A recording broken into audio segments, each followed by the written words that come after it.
All right, diving in.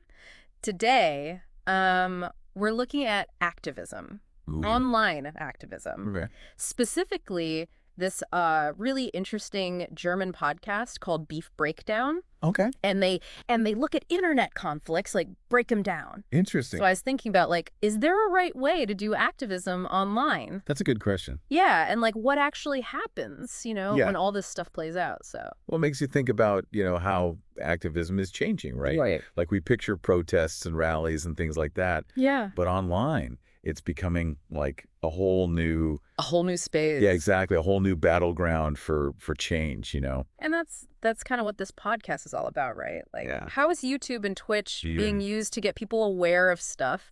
But Mm. before we like really get into it, Yeah. what even is activism? Right. Good point. Like, if someone's like, I've never heard that word. Sure. So basically, activism it's really about trying to make change happen. Okay. It's about finding something you really care about Yeah.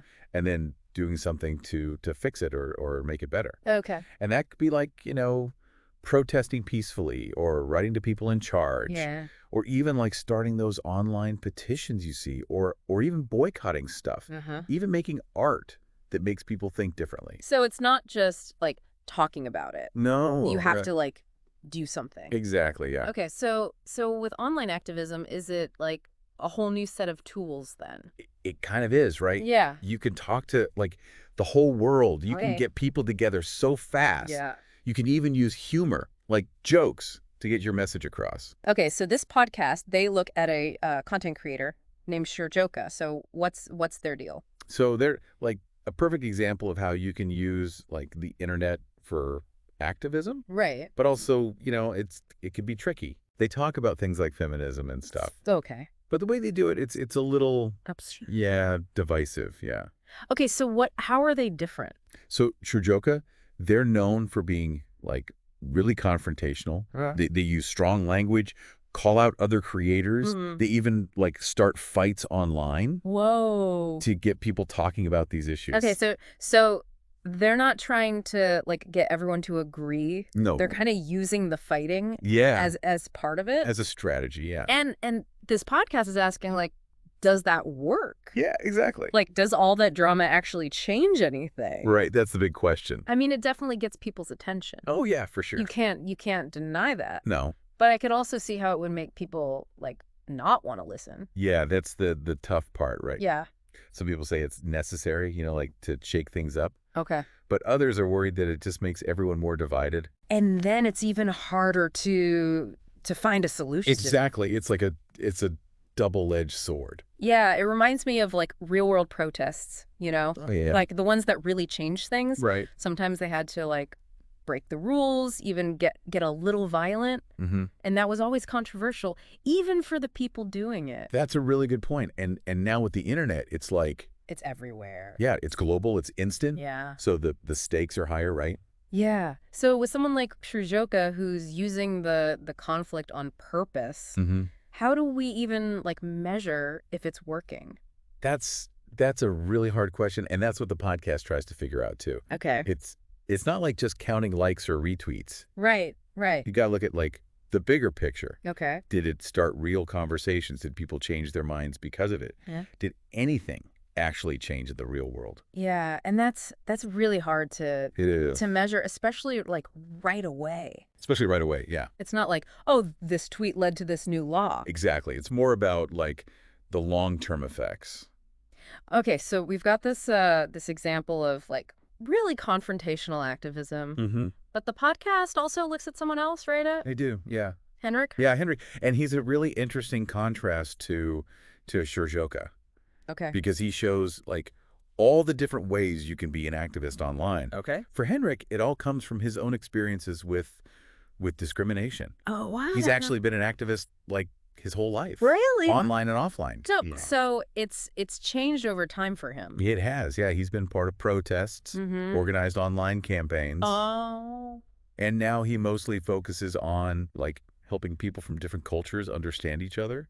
That's so different from Shurjoka. Yeah, very different. Is he still like using the internet for that? Oh, yeah, for sure. Okay. He's on social media. He writes blog posts, Mm. even does online workshops. But he's more about like teaching people. Yeah. and getting them to talk to each other. It makes you wonder if that kind of approach, like where you're trying to understand each other, if that might be better for making real change. That's the question, isn't it? Yeah. And it's something we'll keep looking at as we dive deeper into this whole online activism thing. This is already so interesting. We have these two people both trying to make a difference online. Right. But they're doing it in such different ways. Totally different tactics, different goals. It just shows you how complicated all of this is. It really does. And I think it's important for all of us, like when we're online, to see these different approaches and really think about what we're seeing. Absolutely, be critical. Yeah, so we've set the stage, we've met our key players. Now let's like really get into the details of what they're doing and how people are reacting. I'm ready. I'm really curious to hear how this podcast breaks it all down. Yeah, let's dive in. Okay. There's so much to unpack here. So, like, how does Shurjoka actually make that conflict happen? Yeah, I'm really curious about that. Okay. Like using conflict on purpose, it just seems weird. Yeah. But maybe it works. Maybe. So the podcast, they talk about this thing called a call out. Oh yeah, I've seen those online. Okay, so you know what it is. Yeah, it's like when someone like publicly says, "Hey, you're doing something wrong." Exactly. Like calling them out. Yeah, and it can be really good for like holding people accountable. Yeah, especially when it's like something really unfair. Yeah. But it can also be like misused. You know? Sure. People can use it just to like cause drama. Right. It's like, where's the line between like real criticism and just wanting attention? That's exactly what Beef Breakdown looks at. How Shurjoka uses these call-outs. And they found that a lot of times Shurjoka will call out like other creators who have tons of followers. So it's strategic. Yeah, like to get more people to see the fight. Exactly. The more influential the person they call out, the more people see the conflict. But then wouldn't that also turn some people off? Yeah, that's the downside, right? Yeah, if you're always attacking people, it seems like it would be hard to actually get people on your side. Yeah, and that's one of the main criticisms of Shurjoka. Okay. Some people say all this negativity, it just creates like a toxic environment and it pushes people away from the issues. But I feel like some people online, they love the drama. Oh yeah, totally. Like they get excited by these fights. Yeah, it's like entertainment for them. Right. And it makes me think like, are these platforms like designed to make us angry? It kind of seems that way, right? Yeah. Like the more outrageous something is, the more people pay attention. It's like the algorithm just wants us to be upset. Yeah, or like happy when someone else messes up. Yeah, exactly. And that's something the podcast like really makes you think about. They do, yeah. Like, are we getting used to all this conflict? Yeah. Like, does it even shock us anymore? Right. Are we becoming numb to it? Yeah, and if everything is like a huge deal. Nothing is. Exactly. It's important to like pay attention. Yeah. And be careful what you believe online. Okay, so how do we do that? How do we not get tricked? Yeah, like what are some signs that someone is just trying to get attention? Yeah. One thing is like look at the way they're talking.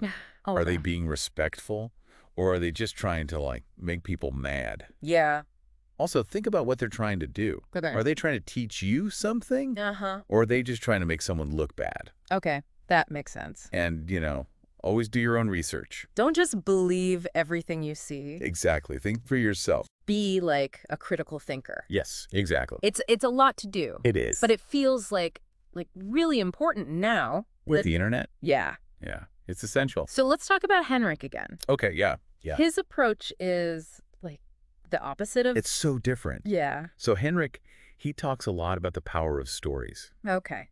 He thinks that when people share their own experiences, it can help break down stereotypes and build empathy. That makes sense. Like stories connect with us. They do. More than just like facts. Right. They make you feel something. Yeah. And Henrik, he's really good at like combining his own experiences with history and like how society works. Yeah, to create this like powerful story about why diversity is important. Exactly. He's not trying to force anyone to change their mind. He's trying to. He's trying to connect with them on a deeper level. And what about like the actual online tools? So he uses all kinds of platforms. He writes blog posts. He makes videos. Mm-hmm. He even has these online workshops. Oh, wow. Where people can talk about like how to communicate across cultures. So he's using the internet to build community. Yeah, and connect people. Exactly. And it shows that online activism. It can be positive. It can be, yeah. It doesn't have to be all about like fighting. Yeah. It can be about building bridges. It's amazing to see these two like totally different ways of doing activism. Yeah, it's like two ends of a spectrum. Yeah. And I bet there are tons of activists who are somewhere in between. So it's about finding like what works for you. Exactly. And what fits with like your values. Yeah, and using the tools you have. To make a difference. Exactly. That makes me wonder though, like if online spaces are becoming the main place for activism. Yeah, what happens to like to the old ways? Yeah, like the marches and the protests. That's a great question, and a lot of people are talking about that. Really? Yeah, like is online activism just a new tool? Okay. Or is it changing activism completely? I can see both sides. Like online, you can reach so many people. So fast. Yeah. And spread the word. But there's something about like being there in person. Yeah. With other people. That energy. Yeah. You can't replicate that online. And they're not, like, they don't have to be separate, right? Yeah, no, they can work together. Okay, like how? Like, think about Black Lives Matter. Okay. It started online. Yeah. With hashtags and videos. Right. But then it became protests and marches. So it went from online to... These are streets. Yeah. They're connected. It's like the digital world and the real world. They're blending together. Yeah. And that's what makes this so fascinating. Yeah, but also really hard to keep up with. It is. It's moving so fast. Yeah.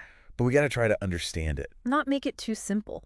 Yeah, it's complicated. This has been, like, eye-opening. I know, right? I feel like I'm, like, understanding online activism in a whole new way. I can't wait to hear what this podcast says about the future. Yeah, like, what's next? Let's get to that. They have some really interesting ideas. Okay, so, like, after looking at these two very different approaches, yeah, what does the Beef Breakdown podcast think?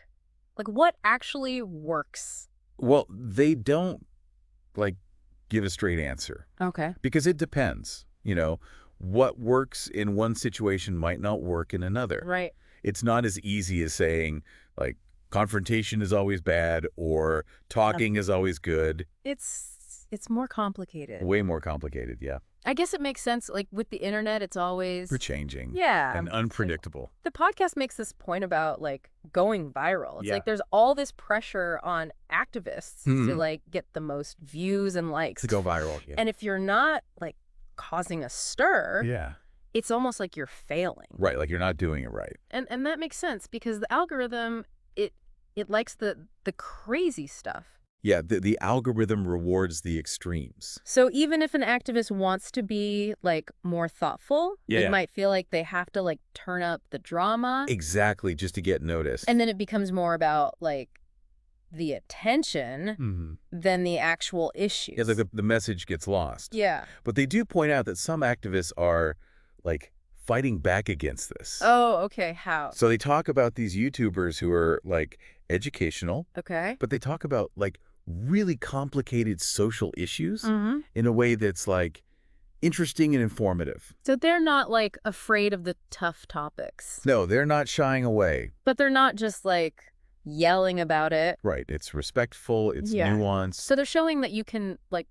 You can have both. Yeah, you can be smart. That's go viral. And what's interesting is they're building, like, real communities. Yeah, people are really connecting with them. Because they want that. Like, you want the substance. Yeah, they want to learn and think. Yeah. And understand the world better. It gives me, like, some hope, you know, that maybe we can, like, take back the internet. Make it a place for good. Yeah, for real conversation. It's possible, but it's going to take, like, all of us. What do you mean? Like, both the people making the content and the people watching it. We have to be more careful about, like...